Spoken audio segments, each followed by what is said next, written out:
Welcome to our channel. நம்ம சேனலில் ஆசிரியர்கள் பயன்பெறும் வகையில் அரசு தரப்பில் வெளியிடுகின்ற அறிவிப்புகளையும் உச்சநீதிமன்றம் பிறப்பிக்கின்ற உத்தரவுகளையும் ஆசிரியர்கள் தரப்பில் ஆசிரியர்கள் சங்கங்கள் தரப்பில் முன்வைக்கின்ற கோரிக்கைகளையும் தொடர்ந்து கொடுத்துட்ருக்கோம். குறிப்பாக ஆசிரியர்களுக்கான சிறப்பு தகுதி தேர்வில் கிடைக்கின்ற சலுகைகள், அவர்களுக்கு வழங்குகின்ற மதிப்பெண் மாற்றங்கள் பற்றிய தகவல்களையும் அது பற்றிய கோரிக்கைகளையும் தொடர்ந்து கொடுத்துட்ருக்கோம்.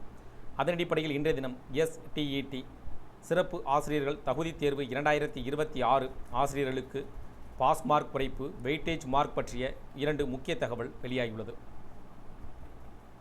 இடைநிலை ஆசிரியர்களின் ஊதிய முரண்பாடுகளை களைவது, உயர்கல்விக்கு மீண்டும் ஊக்க ஊதிய உயர்வு என்பன உள்ளிட்ட கோரிக்கைகளை நிறைவேற்றுமாறு பள்ளி கல்வி அமைச்சரிடம் ஆசிரியர்கள் கூட்டமைப்பு நேரில் வலியுறுத்தியுள்ளது.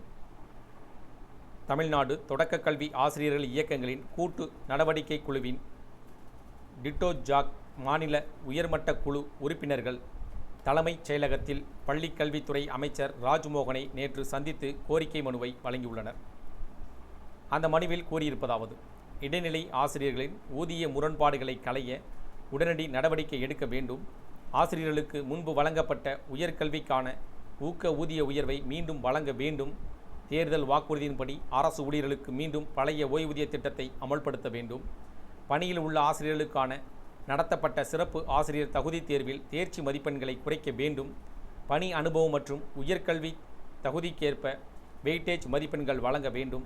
பாடத்திட்டத்திற்கு அப்பால் கேட்கப்பட்ட வினாக்களுக்கு முழு மதிப்பெண் தர வேண்டும். ஆசிரியர்களை பெரிதும் பாதிக்கக்கூடிய அரசாணை 243 ரத்து செய்ய வேண்டும். அரசு பள்ளியில் உள்ள ஆசிரியர்கள் காலி பணியிடங்களை உடனடியாக நிரப்ப வேண்டும். மாற்றுத்திறனாளிகள், தீவிர நோயால் பாதிக்கப்பட்டவர்கள் மற்றும் 55 வயதிற்கு மேற்பட்ட ஆசிரியர்களுக்கு மக்கள் தொகை கணக்கெடுப்பு பணியில் இருந்து விலக்களிக்க வேண்டும். இவ்வாறு அந்த மனுவில் கூறப்பட்டுள்ளது.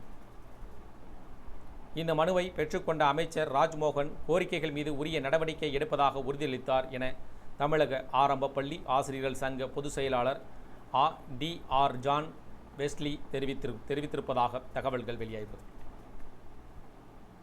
இந்த கோரிக்கைகள், தகவல்கள் அனைத்தும் உங்களுக்கு பயனுள்ளதாக இருந்துச்சுன்னா வீடியோக்கு ஒரு லைக் பண்ணுங்கள். மீண்டும் இதேபோல் ஒரு பயனுள்ள தகவலில் சந்திப்போம். நன்றி.